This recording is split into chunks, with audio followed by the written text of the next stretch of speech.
And I remember I was standing under the rim, just kind of shagging balls for people, and he came and for some Whoa, reason just pause. as hard as he could. Pause. Big pause. I was standing under the rim just kind of shagging balls for people.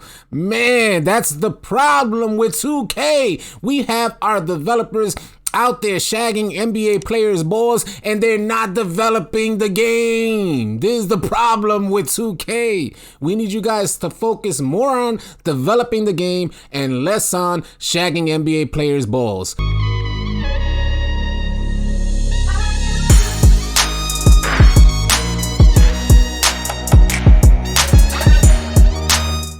Hey, what's up, YouTube? You already know I'm AllCity with AllCityLiveTV.com, and thank you for tuning in. Ronnie2K just uploaded this courtside report about the current state of NBA 2K21, and he talks and interviews with the 2K devs, the head of the 2K devs at that. So this is going to be a great interview. I haven't watched it all the way through. I intend to watch it through with you guys, but I'm going to give my commentary along the way because, as you guys know, if you follow the channel, I haven't been the happiest camper playing this game. I find the game completely unplayable, so much so that I've been giving a bunch of other games a try and I've been enjoying myself. 2K currently is the only game that makes me feel like I am not having a next gen experience, and it's unfortunate because I think that's what 2K likes to tout. It looks like they are trying to finesse us yet again. Is 2K in some alternate universe or something? We about to find out. I'm gonna hit play here. Two of the biggest characters on the development team, and that is of course Eric Benish and Mike Wang. I've worked with them for a long time, so let's get into it. With the new release of next-gen consoles, why did you guys feel like it was important to change my player and my career in the way that you did? Generally speaking, for us, whenever we launch a new... First off, I gotta say off rip, this is the type of effort, listen, I'm sorry I had to pause it so quick, but this is the type of effort that we receive as gamers playing 2K. Do you see this guy's green screen? What in the world? Listen, I'm a regular, average content creator here on YouTube. Do you see any of that white stuff coming around my head like this? What in the world is this? You guys are a multi-billion-dollar company. You can't come up with better production than this. I'm not trying to nitpick. This video is not going to be about nitpicking, but you got to be kidding me.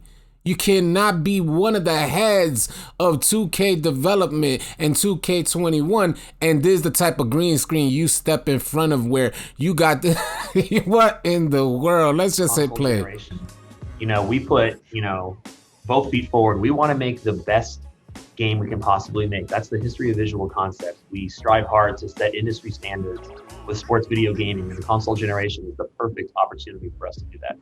How do you decide what elements of the game you guys want to change year over year? And how did you consider that in the entire 2K universe where we're shipping on two different consoles? So I think for us in the gameplay team, we are always just striving for a bar that's super high and one that's probably going to take us many years to accomplish. What bar is that, man? Why is it when I get on 2K21 on my next gen console, I feel like I'm actually going back in time and playing the PlayStation 2? When they say next gen, it's supposed to be an advancement. It's supposed to be like, you're not supposed to go backwards when you're going into next gen gaming. I don't know what 2K, like I said, an alternate universe. It doesn't feel like 2K sets any bar high enough. And even when they set the bar high enough, they just 4'11" with a 6-foot bar, 7-foot bar, and they just can't reach it. At least that's my experience out there. That's my experience. That's what a gamer. This is a gamer's experience. And we're not talking about any gamer. We're talking about a gamer that's been playing 2K since its inception on the Dreamcast and played it every single year consecutively for years on end. In NBA 2K20, I made it to legend. I grind the game. I am a gamer. 2K21 has been such a huge letdown that I no longer play the game, not nearly as much. I give it a shot here and there. 2K, up your game. Let's go, man. Let's go. So for us, it's always a matter of what's the most important thing to accomplish right now, and what can we tackle this year? And with the next gen consoles, it gave us so much freedom to be able to add and not have to take things away. And that's due to the extra memory and extra power of the console. So much freedom to add and add. You mean so much freedom to add the lag? Is that bars that he was trying to kick right there? Listen, man, the game is lagging and there's no way that 2K and the 2K devs do not know about this. The game is completely unplayable. We got on last night, right? Listen, the first few days, we had a ton of great experiences. I was just making clips left and right, getting a ton of highlight clips. And then, like a few days later, the game went completely downhill. And 2K seems to, I'm gonna keep it a buck because 2K vacillates between being one of the greatest 2Ks in history to being one of the worst 2Ks in history. And it's all in 2K's hands, man. You guys have the power. You obviously have the power to make sure that the courts don't lag. We got on the game last night for a few hours in one particular park and we didn't lag at all. And I was having a great experience playing the game. I felt like my player was back. I felt like that feeling in the beginning of the release of 2K21 on Next Gen where it felt like a good experience. Outside of that, it all went downhill. Before last night, I was barely playing this game. I tried it last night. It was good. Then we emptied out the park because we was having so much fun. We were up to about 3 a.m. We said, well, let's try a new park. We go into a new park and bam, there goes the lag again. Man, you better fix your game. So for us, it was just being able to dream bigger and blue sky what we wanted to have in the game. For us, it was just all about giving our gamers the best possible game that we can create, leaving nothing behind, and just giving everything we have energy-wise to produce something fun for our fans. Man, I have to pause right there. Because there's a type of stuff I don't like. Listen, man, when you say 2K works their best at finessing, these courtside reports were a complete finesse. If you guys haven't noticed, you're barely getting anything that you were told you were going to receive in the courtside report. The gameplay feels weird, clunky. Everything is weird out there. So when you say you're striving to give us the best in the middle of you trending on Twitter, this is not my personal opinion. This is not like just a few people's personal opinion. Universally, people are frustrated with their experience playing the game. So in the middle of the community that you say you respect, and you respect their opinion and you respect us as content creators and the rest of the gamers out there, you respect us to receive our feedback. In the middle of that, the community is in an uproar, sending you loud and clear signals that the game is unplayable, and you guys drop this courtside report talking about how you guys strive to give us the best. Is this your best? We can't have 2K16 and then universally, a lot of people feel like 2K16 was one of the best 2Ks of all time. And then now we're in 2020 playing 2K21 on next gen consoles. And man, popular opinion is that the game is unplayable. Let's keep this thing going, man. What additional gameplay elements have been updated for the next gen consoles? With gameplay, there's so many things that were added and improved. It's hard to do it all in this one interview, because everything was really touched. Every aspect of gameplay, rebounding, passing, catching, movement. But one of the big things that I like to call out is the movement, because it feels so much better in the next gen consoles. And it's just the new foot planting technology that went in, the new motion system that went in, the new dribbler was completely rebuilt. Everything just feels much, much better. Our company name is Visual Concepts. We pride ourselves on our visuals, and that is something that we continue to do year in, year out. There was a lot of tech, obviously, that went into making this year's game look better. You get higher resolution, you get more memories, you can do higher res scans. So much effort behind updates and then parallel pathing with, developing next year's game. Can you kind of walk us through that journey, just for the average fan? the development process and an annual title can be really tough. Hold on a second, because one, there's a lot of you young folks out there that may not understand the lingo and what they're saying with parallel pathing with next gen games or with next year's release. What they're trying, he's trying to say that they offer updates for the game that's currently released, and then they parallel path their work with like getting the next year's release ready and up and running, you know? So they have this idea of just throwing these words out there and as if we're supposed to sympathize with a AAA gaming company that's just a monopoly in gaming, because there's no competition for basketball gaming out there. So they got a complete monopoly, and we're supposed to sympathize with them having a limited amount of time in an annual release to make things happen. You guys could employ the world to help develop your game and make sure that it functions properly. You guys have every asset, every opportunity to make the best product out there and completely blow your consumers' minds away. You were given that opportunity by Sony to be one of the first developers to lead the way for next-gen consoles, and you dropped the ball yet again. Let's keep this thing going so we can hear what they got to say. You have about 9 months to make the game. You spend those last few months, fixing bugs, going through the submission process, manufacturing the game. There's this common disbelief that like the game launches tomorrow, so we're gonna finish it yesterday. And it's not like that. Like you have to send the game to physical manufacturers. They have to package it. Who are you referring to by there's this common misbelief that the game, if you ship your product out, it's supposed to be ready, point blank, period. Who are you trying to finesse? Don't try and desensitize us to the idea that when we receive a product, it's not supposed to be a finished and polished product.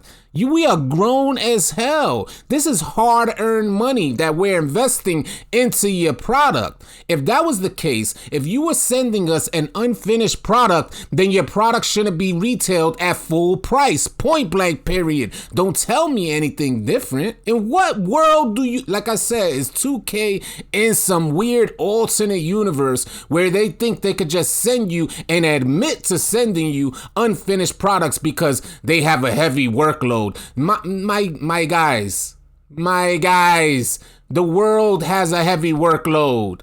Everybody got a heavy workload. The only difference is that you're a multi-billion-dollar company with endless amounts of resources and you use none of them. Let's get this thing going, man. Stop playing with me. Ship it, get it to stores. Like the lead time in that is very long. We spend months and months after the game finishes adding patches, fixing bugs, adding new content to the game. And during that time, you're also working on next year's game because you only got 9 months and you're already cutting into those 9 months by supporting the previous game. And we've grown to be a very agile company where we can handle that. And it's while it's challenging, like it's a passion. We love it. I wouldn't change it for anything in the world. The team here is dedicated, and I think it shows in our product. Oh yeah, I mean, and you know it more than anyone else, Ronnie. It's priceless because we very much view the community as, our designers too, right? Listen, what he meant to tell you guys is that he very much sees the community and the content creators as game testers. That's what he meant to say. Not game designers, game testers. They design the game. We tell you what's wrong with it. When you guys should have a team of testers, of game testers, not for a week, 2 weeks. You guys should have a team of game testers for about 6 months. You guys should be ahead of schedule. Listen, you're 20 years in. You guys should be working. It shouldn't be like the very next cycle you're working on the next year's game. That should not be the case. There needs to be game testers for at least a month of straight 40 hours a week just testing the game, just like we do when we get our hands on the game. And within a month, we see all of these problems.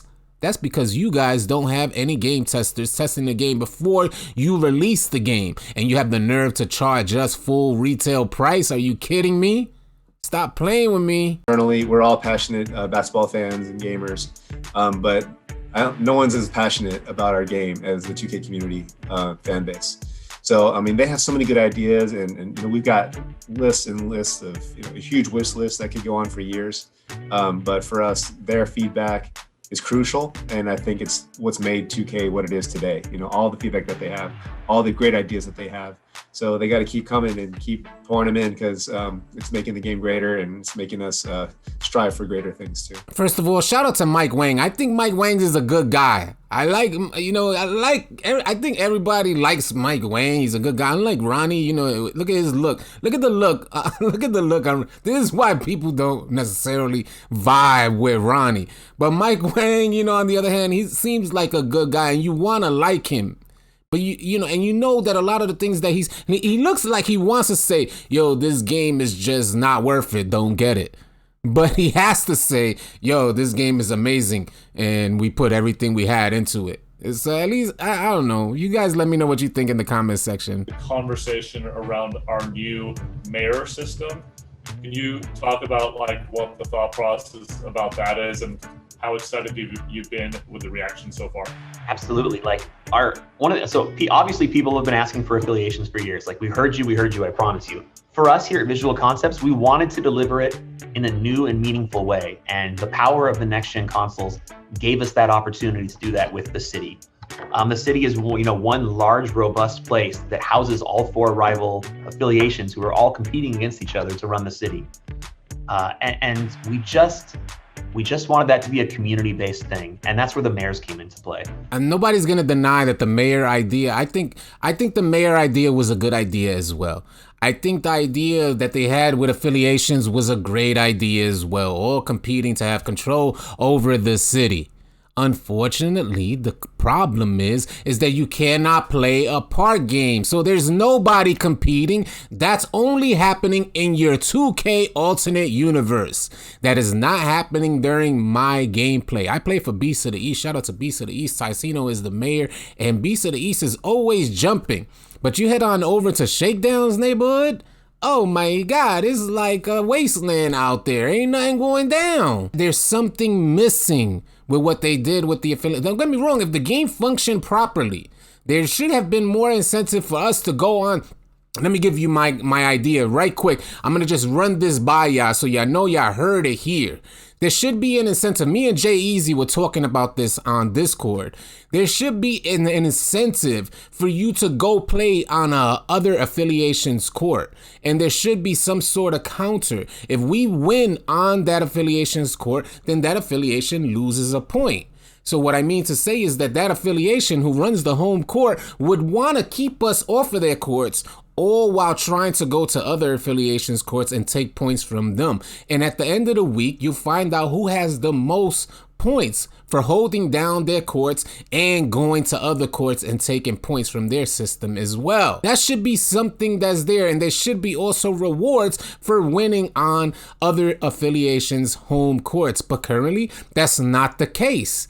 In fact, they put a restriction on the amount of rep that you can get if you go and play on other affiliations court. What incentive is that to encourage gameplay between affiliations? So they said they're gonna have a rival day, and you know what you get for playing on rival day? The rep restriction is lifted, so that's your reward. That is not a reward. That is not an incentive. You guys need to collar at somebody, because the idea of incentives far eludes you guys. I don't know where you create your incentive system, but as a player, I don't feel incentivized. I don't feel good about grinding for particular incentives that just don't reward or complement my gameplay. 2K does not do that for us, and you guys need to revisit that whole incentive system that you got going on. We had a little 3-on-3 session. It was Corey Maggette, Dwight Howard, Sean Livingston, and that's Andre a wide Iguodala. swath of play types. That's crazy. It was crazy. So, but this was and Andre was a young guy at this point.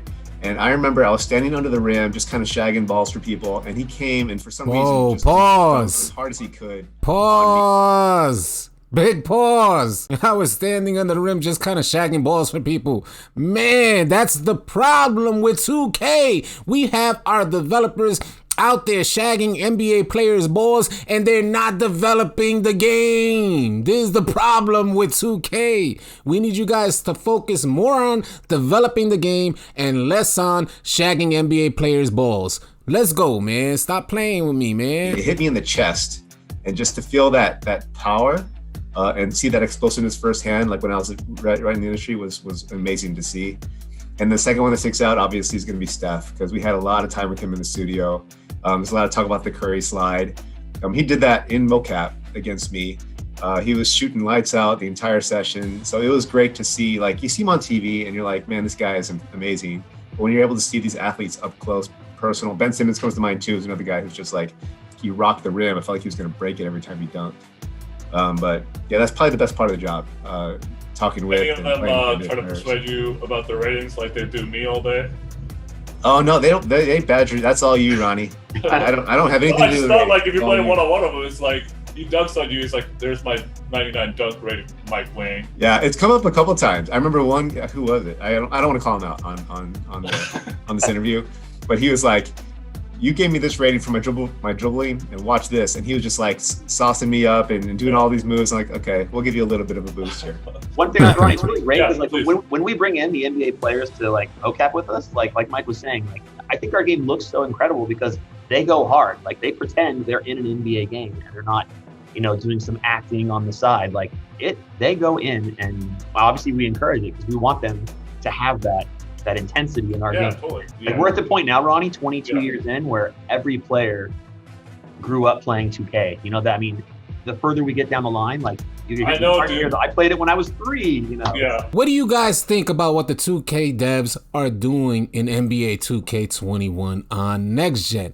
Let me know in the comment section below. I shared with you guys how I feel. I would love to hear from you guys about how you feel and your experience playing NBA 2K21 on next gen. If you guys enjoyed this video, found it helpful and or informative, please consider dropping a like on the video. If you're new to the channel, please consider subscribing, as we're gonna have a ton of next gen gaming coming your way. I'll catch you guys on the next video.